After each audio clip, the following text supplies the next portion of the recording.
Imagine being a literal beacon of celestial radiance, a divine entity forged to protect the cosmos, only for the history books to label you a dark witch. It is one of the most delightfully absurd paradoxes in the entire legacy of Duel Monsters, and it introduces us to Dunames Dark Witch, a creature whose existence thrives in the space between heavenly grace and apocalyptic grit. If you look closely at her design, past the initial waves of nostalgia, the visual storytelling is remarkably intense.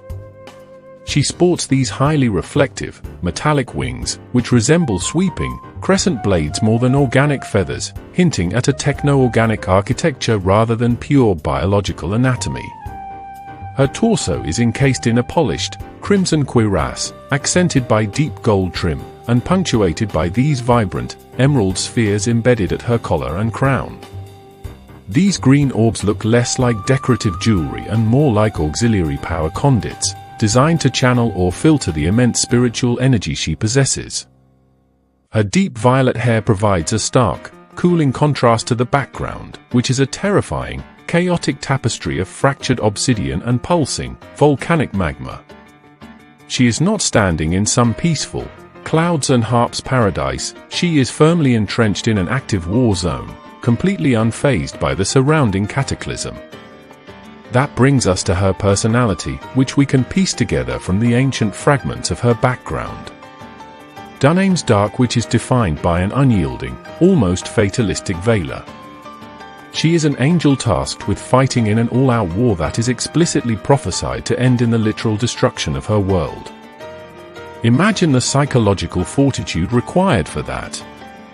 She knows the ship is sinking, she knows the universe is ending, yet her posture remains open, arms extended, completely devoid of fear. There is a fierce, stoic serenity to her character, refusing to capitulate to the encroaching darkness. Before the lore became dominated by structured archetypes, creatures like Dunames Dark Witch established the baseline for the fairy type, occupying a crucial niche where holiness intersects with martial prowess. She belongs to that classic era of individualistic entities, wandering champions who stood alongside figures like mystical elf or shining angel. While she does not have explicit, serialized story arcs like modern archetypes, her card text anchors her to a definitive end-times mythos, placing her at the dead center of a cosmic Twilight, a Duel Monsters Ragnarok.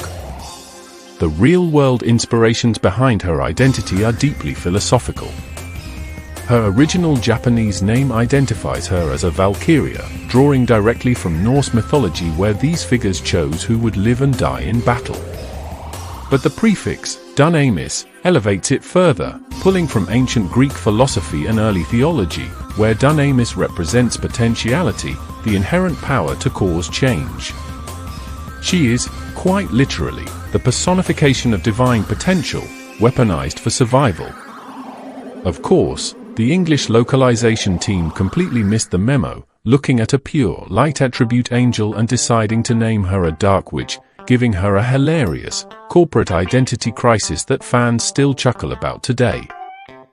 This bizarre naming convention actually opens up some fascinating, unique speculation. What if the moniker Dark Witch is not a translation error, but an in-universe title of fear? To her enemies, the demons and fiends of the abyss, a warrior of pure light executing devastating celestial judgments would look terrifying, a heretical witch utilizing an alien, blinding force. Alternatively, maybe her metallic armor and those mechanical wings signify that she had to modify herself, adopting forbidden, entropic technologies to stay competitive in a dying world, blurring the line between divine messenger and desperate sorceress. She stands as a testament to an era where the world building was subtle, mysterious, and beautifully atmospheric, proving that sometimes, a single champion standing against the apocalypse is all the story you really need.